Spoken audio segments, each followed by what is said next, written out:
Hello viewers, welcome to Sham's Home Delight. எல்லாரும் எப்படி இருக்கீங்க? இன்னைக்கு நம்ம சேனல்ல பார்க்க போறது மோமோ ரெசிபிங்க. வீட்லயே எவ்வளவு ஈஸியா இந்த மோமோஸ் செய்யலாம் அப்படிங்கறத பார்க்க போறோம். ஆக்சுவலி இந்த மோமோஸ் பாத்தீங்கன்னா ஒரு டிபெட்டியனோட ஒரு டிஷ் இது. அவங்க வந்து ரொம்ப அகேஷனலா செய்வாங்க இந்த டிஷ். பட் நம்ம எல்லாரும் நினைச்சிட்டு இருக்கோம் நேபாளல இருந்து வந்த டிஷ் இது அப்படின்னு சொல்லிட்டு. பட் இது வந்து நேபாளிஸ் வந்து அங்க வணிகம் பண்ண போகும்போது பாத்தீங்கன்னா இத கத்துக்கிட்டு வந்து வேர்ல்ட் வைட் ஃபேமஸ் பண்ணி விட்டாங்க. அப்புறம் ஒரு கார சட்னி, ஒரு ஸ்பெஷலான ஒரு கார சட்னி அது கூட சர்வ் பண்ற மாதிரி நம்ம அதையும் பார்க்க போறோம். வாங்க போலாம் வீடியோக்கு. 1/4 கிலோ மைதா மாவு எடுத்துருக்கோம் மோமோவுக்கு. ஸோ இந்த மாவுக்கு தேவையான அளவு உப்பு மிக்ஸ் பண்ணிவிட்டு நம்ம வந்து 2 விதமான மோமோ செய்ய போகிறோம். ஒன்று வந்து ஸ்டீம் பண்ணுறது, இன்னொன்று வந்து ஃப்ரை பண்ணுறது, டீப் ஃப்ரை. ஸோ அந்த ஃப்ரை வந்து நம்மளுக்கு மொறுன்னு வேணும் அப்படின்னா நம்ம கொஞ்சமாக இதில் நெய் சேர்த்துக்கலாம். 2 டீஸ்பூன் அளவுக்கு நெய் சேர்த்துட்டு இது நல்லா அப்படியே இதில் மிக்ஸ் பண்ணி விட்டுடலாம். அப்புறமா தண்ணி தெளித்து நம்ம இந்த மாவை பூரி மாவு பதத்துக்கு கூட பிசையலாம், கொஞ்சம் கெட்டியாகவே. இது பாருங்க நல்லா பிசைஞ்சாச்சு. இப்போ இது இன்னும் நல்ல ஒரு ஸ்மூத் டெக்ஸ்டருக்கு கொண்டு வரணும். ஸோ இதை வந்து நம்ம மேலே போட்டு கொஞ்சம் நல்லா இதை நீட் பண்ணிக்கலாம். பரோட்டாவுக்கும் சரி இந்த மாதிரி நீங்கள் மாவை நீட் பண்ணீங்க பிசைஞ்சிங்க அப்படின்னா பரோட்டா நல்லா வரும். இப்படி ஒரு கையில் ஒரு மாவு பிடிச்சிக்கிட்டு இன்னொரு கையில் மாவை இப்படி தள்ளுங்க, ப்ரெஷர் கொடுத்து இப்படி தள்ளுங்க.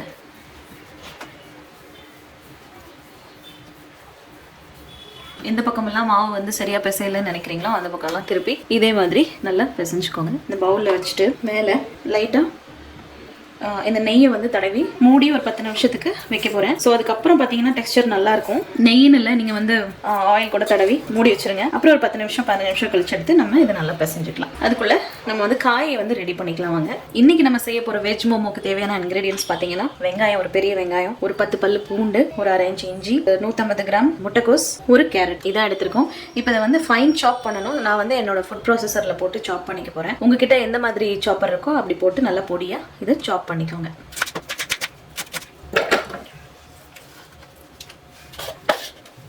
இப்போ இது எல்லாத்தையும் நம்ம நல்லா சாப் பண்ணி எடுத்துக்கலாம். பாருங்க நல்லா ஃபைன் சாப் ஆயிடுச்சு. ஸோ நம்ம ஃபர்ஸ்ட் இந்த சாப் பண்ணியிருக்கிற காயெல்லாம் லைட்டாக வந்து வதக்கிக்கலாம். ஏன்னா அதில் ரொம்ப தண்ணி இருக்கும், அதனால அந்த தண்ணி போக கொஞ்சம் நம்ம வதக்கிக்கலாம். முடிஞ்சால் இதுலேயே வந்து நீங்கள் கொஞ்சம் புளிஞ்சாப்பில் போட்டுக்கோங்க. இந்த புளிஞ்சிருக்கிற தண்ணியை நீங்கள் வேறு ஏதாவது காய் செய்யும்போது கூட யூஸ் பண்ணிக்கலாம், வேஸ்ட் பண்ணாமல். இப்போ இதில் 1 டீஸ்பூன் மிளகு, அப்புறம் இந்த காய்க்கு தேவையான அளவு உப்பு சேர்த்துக்கலாம். உப்பு இப்போயே சேர்த்துறது நல்லது. அப்போ தான் அது உப்பு சேர்த்தப்புறம் விடுற தண்ணியெலாம் வந்து இப்போயே நல்லா வத்திடும். இது இப்போ தண்ணி வத்துற அளவுக்கு நல்லா வதக்கி எடுத்துக்கலாம். பாருங்கள் இப்போ இந்த காய் வந்து தண்ணியெல்லாம் ட்ரை ஆகிற அளவுக்கு வதங்கிடுச்சு. இப்போ இதை அடுப்பு ஆஃப் பண்ணிக்கலாம். இந்த மோமோக்கு வந்து ஒரு கார சட்னி செமையாக இருக்குங்க. ஸோ அதை தான் இப்போ நம்ம செய்ய போகிறோம். ஆனால் இது கொஞ்சம் டிஃப்ரெண்ட்டான சட்னி. யூஸ்வலாக உங்களுக்கு கடையில் கிடைக்கிறத விட. ஸோ இந்த மாதிரி ஒரு சட்டியில் இல்லைன்னா பேனில் எண்ணெய் வச்சுக்கோங்க. வச்சுட்டு இன்க்ரீடியன்ஸ் இதுதான்: ஒரு பெரிய தக்காளி, ஒரு பெரிய வெங்காயம், 10-15 பல்லு பூண்டு, அப்புறம் காரத்துக்கு தகுந்த மாதிரி வரமிளகா எடுத்துக்கோங்க. வரமிளகா வந்து இன்னுமே சேர்க்கலாம். நான் வந்து காரம் கம்மியாக போடுறதுனால கம்மியாக எடுத்திருக்கேன். இன்னுமே ஒரு 5-6 மிளகா சேர்க்கலாம். ஸோ அது போக இதில் அடிஷ்னலாக நம்ம போட போகிற இன்க்ரீடியன்ட் ஒன்று இருக்குது. அதை நான் என்னென்னு உங்களுக்கு சொல்கிறேன். இப்போ வந்து வடச்சட்டி காஞ்சிருச்சு. ஸோ நம்ம இதில் வெங்காயத்தை உதுத்து போட்டுக்கலாம். இன்க்ரீடியன்ஸ் எல்லாமே வந்து பார்த்தீங்கன்னா அடுத்தடுத்து போடுற மாதிரி தான் இருக்கும். ஸோ எதுவுமே இது வதங்கி அதுக்கப்புறம் அப்படின்லாம் வராது. சீக்ரெட் இன்க்ரீடியன்ட் என்னென்னு பார்த்தீங்கன்னா எள்ளு. ஸோ அதை தான் நம்ம வந்து இங்கே ஒரு 2 டேபிள் ஸ்பூன் சேர்க்க போகிறோம். ஒரு 2 டேபிள் ஸ்பூன் எள்ளு சேர்த்துட்டு அப்புறமா உரிச்சு வச்சுருக்கிற பூண்டு, தக்காளி, இதை வந்து நல்லா ஒரு ஹை ஃப்ளேமில் வச்சு நல்லா ஒரு ஸ்டிர் ஃப்ரை பண்ணிக்கலாங்க. இந்த மிளகாயெல்லாம் வந்து நம்ம காம்பை கிண்டிட்டு இதில் ஆட் பண்ணிக்கலாம். ஸோ இதெல்லாம் சீக்கிரமாக வதங்கிறதுக்கு நம்ம கொஞ்சமாக இந்த சட்னிக்கு தேவையான உப்பு சேர்த்துக்கலாங்க. ஒரு அருமையான வாசம் வர ஆரம்பிச்சிருச்சு. அடுத்த கொஞ்சமாக குறைச்சிக்கலாம். மீடியம் டு ஹை அளவுக்கு வச்சுக்கலாம்.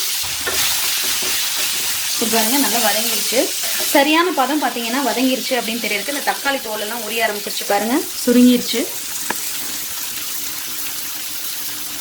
ஸோ இப்போ நம்ம அடுப்பு ஆஃப் பண்ணிவிட்டு இதை வந்து ஆற வச்சு நம்ம சட்னி அரைச்சிக்கலாம்.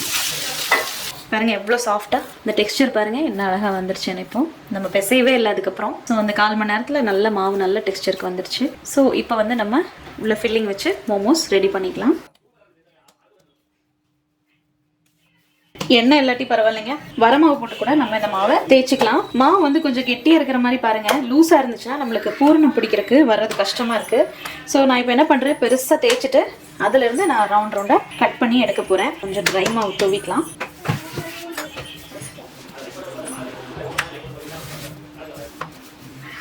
வந்து நல்லா லேசாக தேய்ச்சிக்கணுங்க. இப்போ நம்ம இந்த கப் வச்சு ரவுண்டாக கட் பண்ணி எடுத்துக்கலாம். உங்ககிட்ட ஷார்ப்பாக ஏதாவது ரிங் கட்டர் மாதிரி இருந்துச்சுன்னா அதை வச்சு உங்களுக்கு தேவையான அளவுக்கு நீங்கள் இதை கட் பண்ணி எடுத்துக்கோங்க. இந்த மாவை நம்ம திரும்ப தேய்ச்சி திரும்ப இந்த மாதிரி கட் பண்ணி எடுத்துக்கலாம். ஸோ இப்போ இதில் ஃபில்லிங் வைக்கலாம். கொஞ்சம் திக்காக தெரிஞ்சிச்சுன்னா நீங்கள் வந்து இன்னும் கொஞ்சம் கூட தேய்ச்சிக்கலாம். தின்னாக இருக்கிற மாதிரி பார்த்துக்கோங்க. அப்போ தான் வந்து நம்மளுக்கு ரொம்ப மாவாக இருக்காது மோமோ, இல்லைன்னா ரொம்ப மாவாக இருக்கும். ஸோ நான் கொஞ்சம் அப்படி ஸ்ட்ரெச் பண்ணி விட்டுட்டேன். ஃபில்லிங் வச்சுக்கலாம். இப்படி பாதியாக மடிச்சிட்டு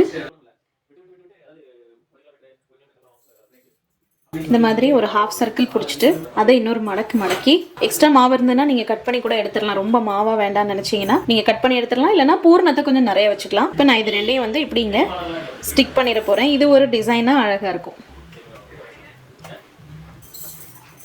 பாருங்கள். இது ஒரு டிசைனாக கப் மாதிரி அழகாக இருக்கு இல்லைங்களா? இப்போ உங்களுக்கு பிடிச்ச டிசைனில் நீங்கள் இந்த மாதிரி செஞ்சுக்கலாம். இப்போ நம்ம இது எல்லாத்தையும் இதே மாதிரி பண்ணி எடுத்துக்கலாம். இன்னொரு டிசைன் ஒன்று பார்க்கலாம். இப்போ இந்த டிசைன் பார்த்தீங்கன்னா ஒரு சைடு இப்படி கவர் பண்ணிவிட்டு இதை கொண்டு வந்து இந்த சென்டர் பாயிண்டில் ஸ்டிக் பண்ணி விட்டு, இது வந்து ட்ரையாங்கிள் மோமோ.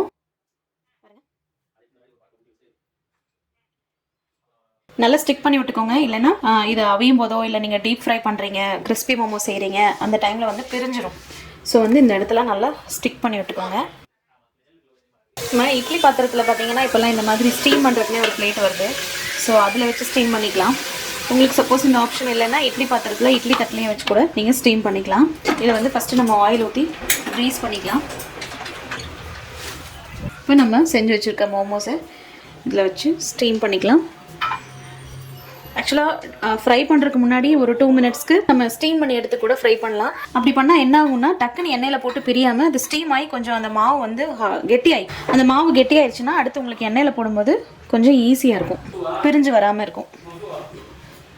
ஸோ இப்போ இதை நம்ம ஸ்டீம் பண்ணுறதை பண்ணிவிட்டு ஃப்ரை பண்ணுறதையும் பண்ணிக்கலாம். தண்ணி காஞ்சிருச்சு. இப்போ நம்ம மோமோஸை ஸ்டீம் பண்ணிக்கலாம். 5 to 7 மினிட்ஸ் வந்துச்சுன்னா போதும். ஃப்ரை பண்ண போகிறத ஒரு 2 மினிட்ஸ் மட்டும் ஸ்டீம் பண்ணிவிட்டு எடுத்துகிட்டு நம்ம டீப் ஃப்ரை பண்ணிக்கலாம். இப்போ எண்ணெய் மீடியம் ஹீட்டாக இருக்கும்போது லைட்டாக வச்சு வச்சுருக்க அந்த மோமோஸை நம்ம இதில் டீப் ஃப்ரை பண்ணிக்கலாம். ஃப்ளேம் மீடியம் டு ஹை வச்சுக்கோங்க. ரொம்ப ஹையாக இருந்துச்சுன்னா மேலே வந்து அப்படியே ஒரு மாதிரி பபிளாக வந்து பொரிஞ்ச மாதிரி ஆகிடும். பாருங்கள், நம்ம கிறிஸ்பி ஃப்ரைட் மோமோஸ் ரெடி ஆயிடுச்சு. இப்போ இதை நம்ம எடுத்துக்கலாம். உங்களுக்கு இன்னும் கொஞ்சம் சைஸ் சின்னதாக வேணும்னா சின்னதாகவும் போட்டுக்கலாம். இப்போ நம்ம சட்னிக்கு வதக்கி வச்சுருந்தோம் பாருங்கள், அதை மிக்சியில் போட்டு ஆறிடுச்சு. இப்போ இதை நம்ம நல்லா மைய அரைச்சிக்கலாம். ஸோ இன்றைக்கி நம்ம பார்த்த மோமோஸ் வீட்லேயே எப்படி செய்யலாம் அப்படின்னு நம்ம பார்த்தோம். ரொம்பவே ஈஸியாக இருந்திருக்கும் நம்புறேன். உங்களுக்கும் இந்த ரெசிபி பிடிச்சிருக்கும் நம்புறேன். இந்த வீடியோ உங்களுக்கு பிடிச்சிருந்ததுன்னா மறக்காமல் லைக் பண்ணுங்கள். உங்கள் ஃப்ரெண்ட்ஸ் அண்ட் ஃபேமிலி கூடயும் ஷேர் பண்ணுங்கள். தேங்க்ஸ் ஃபார் வாட்சிங்.